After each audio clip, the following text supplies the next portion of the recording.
जी, तो इस वीडियो में हम देखेंगे कि पाई क्या है। पाई की वैल्यू मालूम करने के लिए सबसे पहले हम इसके मैथमेटिक्स पे आते हैं। यकीनन आपने पढ़ा होगा या पढ़ लेंगे कि पाई की वैल्यू तो सबको याद है, इट्स 22/7। अच्छा, इसको अगर आप कैलकुलेटर में डालें, सॉल्व करें तो वैल्यू निकल आएगी 3.1415 और ये एक कंटिन्यूस नंबर है। इसके जितने डिजिट्स आपका कैलकुलेटर दिखा सकता है वो दिखाता जाएगा और ये इरेशनल नंबर कहलाता है, ये नहीं ख़त्म नहीं होता। तो यहाँ तक तो बात बड़ी स्ट्रेट फॉरवर्ड है कि पाया क्या है 22/7। बट सवाल ये है कि 22/7 में ऐसी कौन सी खसूसियत है, क्या मैजिक है कि इसका एक स्पेशल नाम रखने की ज़रूरत पड़ गई और पूरी दुनिया को इसकी वैल्यू याद भी है। नंबर तो और भी बहुत से हो सकते हैं, अगर हमने नंबर के नाम ही रखने हैं तो फिर 23/7 ने क्या कसूर किया है, या 19/5 का कोई स्पेशल नाम क्यों नहीं है।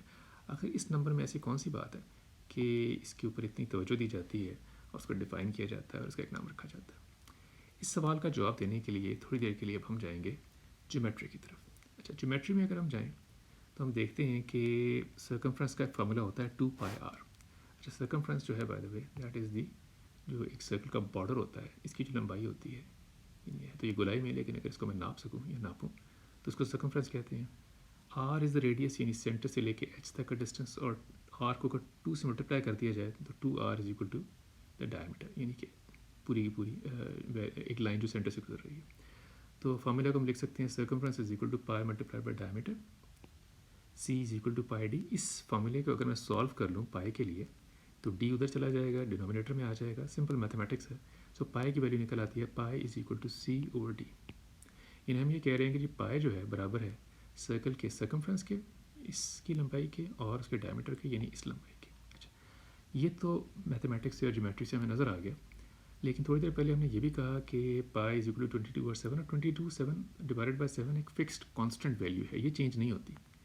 यहाँ पे हम इसको एक रेशो और एक सर्कल की क्वालिटी कह रहे हैं, लेकिन हम ये नहीं कह रहे कि कौन सा सर्कल है। यानी ये जो सर्कल ड्रॉ हुआ हुआ ये तो एक सर्कल है, लेकिन अगर मैं कोई और सर्कल ड्रॉ कर दूँ, छोटा सर्कल ड्रॉ कर लूँ, ये एक और सर्कल आ गया, तो क्या इसका भी सर्कमफ्रेंस और डायमीटर का रेशो 22/7 ही होगा? And the answer is yes. इस केस में भी 22/7 ही निकलेगा। अगर मैं कोई बड़ा सा सर्कल ड्रॉ कर लूँ, इस मच बिगर सर्कल, इसका डायमीटर ये बन जाएगा, इसके भी अगर सर्कमफ्रेंस और डायमीटर का रेशो निकलेंगे ये भी 22/7 ही निकलेगा। एक्चुअली आप किसी भी साइज़ का सर्कल लगा लें, सर्कल छोटा हो, बड़ा हो, इवन ज़मीन जितना बड़ा हो, बिल्कुल माइक्रोस्कोपिक सर्कल हो, जैसा भी सर्कल हो, आप अगर उसके सर्कमफ्रेंस और डायमीटर को मेजर करेंगे और उन दोनों का रेशो निकलेंगे तो हमेशा 22/7 की वैल्यू ही आपको नजर आएगी। अब ये एक सर्कल की खसूसियत है, यानी किसी साइज़ का सर्कल नहीं, लेकिन circle as a geometric shape उसकी क्वालिटी है कि ये दोनों इसकी जो मेजरमेंट्स हैं उनका रेशो निकलता है। अगर आपने यकीन करना हो इस बात का, या आपको you want to be absolutely sure, तो आप इसको बड़े आराम से मेजर भी कर सकते हैं। आप घर में कोई प्लेट ले लें और एक धागा ले लें। धागे को उस सर्कल के यानी प्लेट के, या अगर आपने कागज़ पे सर्कल ड्रॉ किया तो उसके बॉर्डर पे एहतियात से ऐसे धागे को लपेट लें, और ताकि ये मेजर हो जाए, और यहाँ पे निशान लगा लें धागे पे, फिर वो धागा उठाएं और उसे किसी रूलर फुट्टे के अगेंस्ट मेजर करके उसकी लेंथ, आप उसका सर्कमफ्रेंस मालूम हो जाएगा, यानी सी की वैल्यू आ जाएगी। उसके बाद एक रूलर के साथ, फुट्टे के साथ इसका डायमीटर भी मेजर कर लें तो ये आपको डी मिल जाएगा। इन दोनों का डिवाइड जब आप करेंगे तो आप देखेंगे कि इसकी वैल्यू तकरीबन तकरीबन यही निकलेगी, 3.1415। तकरीबन मैं इसलिए कह रहा हूँ बिकॉज जब आप मेजर करेंगे धागे से तो सारे इसमें थोड़ा सा फ़र्क आ जाएगा। अगर आप एग्जैक्ट मेजर कर पाएँ तो एग्जैक्टली यही वैल्यू निकलेगी।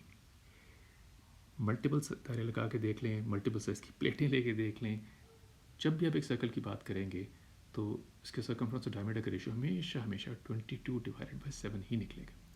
और यही वो वजह है कि 22/7 एक ऐसी स्पेशल वैल्यू है जिसका एक नाम रखा गया है। यानी इसको अगर हम समराइज़ करें तो हम ये कह रहे हैं कि pi is the ratio of the circumference and the diameter of every circle. It is not one special circle, every circle. दूसरे लफ्ज़ों में ये भी कहा जा सकता है कि अगर मैं इसकी कॉजलिटी या इसका एक नेचुरल ऑर्डर निकालूँ तो ऐसा नहीं था कि जी पहले किसी को एक नंबर पसंद आया, उसने कहा 22/7 is a very nice number, तो ऐसा करते हैं कि जिस नंबर का एक नाम रख देते हैं, और उसने कहा जी चलो उसका नाम पाई रख लेते हैं, और फिर पता लगा कि बाय द वे पाई तो सर्कल के अंदर भी आता है, और फिर सर्कल का जो था उसका सर्कमफ्रेंस का फार्मूला डिस्कवर हो गया। ऐसे नहीं हुआ था। So this would be an incorrect way to think about it. इसको सोचना ऐसे है कि सबसे पहले सर्कल की प्रॉपर्टी डिस्कवर हुई कि जी सर्कल के सर्कमफ्रेंस और डायमीटर का एक फिक्स्ड रेशियो है, वो रेशो कैलकुलेट किया गया तो पता लगा कि वो रेशो 22/7 है। और ये रेशो क्योंकि बार बार इस्तेमाल करना पड़ता है मैथमेटिक्स में, ट्रिग्नोमेट्री में एंड सो ऑन, तो फिर इसका एक नाम रख दिया गया, वो नाम था पाई, जिसको अब सारी दुनिया पाई के नाम से जानती है। और बाय द वे ये कोई नई डिस्कवरी भी नहीं है। कहा जाता है कि तकरीबन 4000 साल पहले की जो सिविलाइजेशन थी, बेबीलोनियन सिविलाइजेशन थी, इजिप्शियन सिविलाइजेशन थी, उन्होंने ज्योमेट्री पे काम शुरू किया था and they discovered this relationship कि ये सर्कल का यानी कि उसका जो सर्कमफ्रेंस और डायमीटर का जो रेशियो है हमेशा एक ही निकलता है, और इस तरीके से उसकी वैल्यू उन्होंने कैलकुलेट करनी शुरू की। वो वैल्यू निकली, वो तकरीबन 22/7 निकली। वक्त के साथ साथ वो वैल्यू रिफाइन होती गई, और आज हम सब इसको पाई के नाम से जानते हैं। सो pi is the ratio of the circumference and the diameter of every and any circle. So now you know.